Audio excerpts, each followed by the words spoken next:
And then now John, the disciple of Jesus, the writer here, in verse 31, explains the process of regeneration. After recording the conversation between Jesus and Nicodemus, now in verse 31 to 36, breaks it down to us what regeneration means. How exactly are we born again? He says, he who comes from above is above all. He records Jesus' words to Nicodemus. He who is of the earth belongs to the earth and speaks in an earthly way.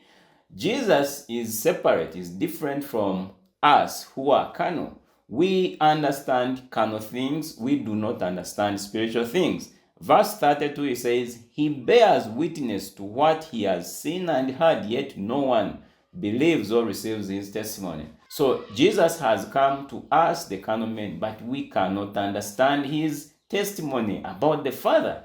We cannot hear spiritual things. What does he do? Whoever receives his testimony sets his seal to this, that God is true. You stamp your faith. How is that possible? Verse 34 says, for he whom God has sent, the Spirit, Jesus, utters the words of God, for he gives the Spirit without measure.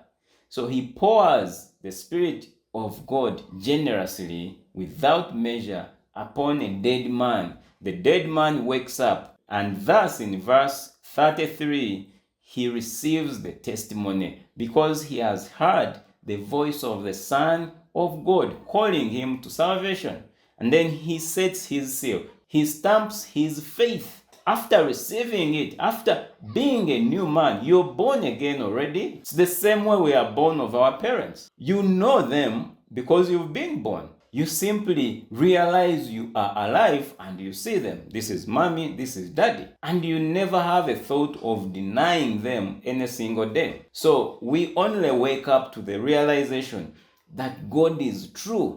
Therefore, we cannot deny this truth. We cannot run away.